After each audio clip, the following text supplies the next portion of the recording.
नमस्कार। आज हम हिंदी साहित्य की एक ऐसी कहानी की दुनिया में चलने वाले हैं जिसने 100 साल से भी ज्यादा समय से पढ़ने वालों के दिलों पर राज किया है। नाम है उसने कहा था। देखिए, ये सिर्फ एक कहानी नहीं है। ये एक वादा है, एक याद है और एक ऐसे बलिदान की दास्तां है जो शायद ही कभी भुलाई जा सके। जरा सोचिए, पहला विश्व युद्ध चल रहा है।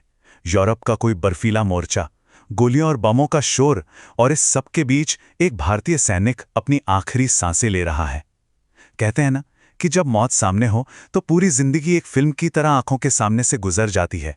बस उसके साथ भी कुछ ऐसा ही हो रहा है। पर हजारों यादों के बीच एक चेहरा, एक आवाज, एक मुलाकात एकदम साफ उभर कर सामने आ रही है।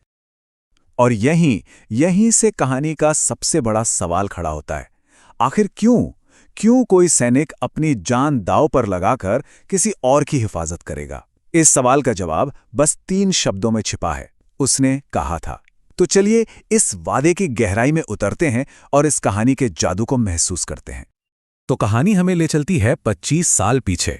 जगह है अमृतसर का चहल पहल से भरा बाजार। टांगों की वो खनक, दही वाले की आवाज, मसालों की महक। कल्पना कीजिए उस दौर की जब जिंदगी की रफ्तार थोड़ी धीमी थी और छोटी छोटी मुलाकातों के मतलब बहुत गहरे हुआ करते थे। कहानी की नींव यहीं पड़ती है। बाजार की इसी भीड़ में हमारी मुलाकात होती है 2 बच्चों से। एक 12 साल का सिख लड़का है लहना सिंह, और एक 8 साल की लड़की। लड़का बड़ा ही शरारती और जिज्ञासु किस्म का है, और लड़की उतनी ही तेज और हाजिर जवाब। उनकी ये छोटी छोटी अचानक होने वाली मुलाकातें एक बहुत ही मासूम से आकर्षण की डोर से बंध जाती हैं।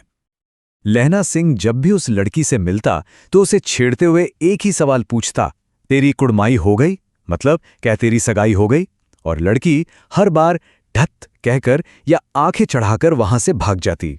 ये छोटा सा मजाक, ये एक सवाल उनके बचपन के उस खूबसूरत रिश्ते की पहचान बन जाता है। और फिर कहानी वक्त में एक लंबी छलांग लगाती है, सीधे 25 साल आगे। वो बच्चे अब बड़े हो चुके हैं। जिंदगी उन्हें अलग अलग रास्तों पर ले गई है, और फिर एक दिन किस्मत उन्हें दोबारा मिलाती है। लेकिन इस बार के हालात बिल्कुल अलग हैं। बचपन की मासूमियत की जगह अब जिंदगी की गंभीर जिम्मेदारियों ने ले ली है। तो देखिए, अमृतसर की उन गलियों से जो सफर शुरू हुआ था, वो 25 साल बाद एक फौजी क्वार्टर में एक बहुत अहम मोड़ लेता है, और उसकी मंजिल वो लिखी जाती है 1915 में पहले विश्व युद्ध के मैदान पर। यह कहानी यही तो दिखाती है कि कैसे वक्त और हालात बदल जाते हैं, पर कुछ रिश्ते और वादे हमेशा के लिए दिल में ठहर जाते हैं। तो ये है उस शीर्षक का राज, उसने कहा था। वो लड़की अब सूबेदारनी है, और वो लहना सिंह से एक वचन मांगती है। वो कहती है कि जिस तरह तुमने बचपन में मुझे एक बार टांगे के नीचे आने से बचाया था ना, ठीक वैसे ही मेरे पति और मेरे बेटे को भी इस जंग में बचाना। और बस वो एक पल, वो एक वचन लहना सिंह की जिंदगी का मकसद बन जाता है। चलिए अब वापस लौटते हैं युद्ध के उस मैदान में। यहाँ की हकीकत उस वादे और उस मीठी याद से कोसों दूर है। चारों तरफ कीचड़, ठंड और मौत का सन्नाटा। लेकिन इस नफरत और हिंसा के बीच भी लहना सिंह के दिल और दिमाग में सिर्फ एक ही आवाज गूंज रही है, वो वादा जो उसे हर हाल में निभाना है। सोचिए, युद्ध के उस भयानक आंधी के बीच सूबेदारनी का वो वचन लहना सिंह के लिए एक ध्रुव तारे की तरह बन जाता है। अब वो अपनी जान के लिए नहीं लड़ रहा। उसका हर फैसला, उसका हर एक कदम बस उस वादे को पूरा करने के लिए है। उसका अपना जीवन अब कोई मायने नहीं रखता। मायने रखता है तो बस वो वचन। और वो ये वादा कैसे निभाता है? वो यूरोप की उस जानलेवा ठंड में अपनी गर्म जैकेट, अपना कंबल, सब कुछ सूबेदारनी के बीमार बेटे बोधा सिंह को दे देता है।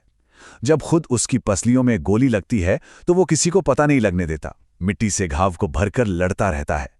और आखिर में जब मदद के लिए एक गाड़ी आती है जिसमें कुछ ही लोगों की जगह है, तो वो जबरदस्ती उन दोनों बाप बेटे को भेज देता है और खुद पीछे मौत का इंतजार करता है। दम तोड़ते हुए भी उसके आखिरी शब्द उसी वादे के नाम होते हैं। वो अपने साथी से कहता है, जब घर जाओ तो सूबेदारनी से कह देना कि उसने जो कहा था वो मैंने कर दिया। उसकी जिंदगी का आखिरी पल भी इस सुकून से भरा था कि उसने अपना वचन निभाया। तो सवाल ये उठता है कि 100 साल से भी पुरानी ये कहानी आज भी हमारे दिलों को इस तरह क्यों छू जाती है? आखिर ऐसा क्या है इसमें जो इसे वक्त से परे मतलब अमर बना देता है? चलिए जरा इसके साहित्यिक और भावनात्मक महत्व को समझते हैं। असल में इस कहानी की नींव में कुछ बहुत ही बुनियादी और शक्तिशाली इंसानी जज्बात हैं।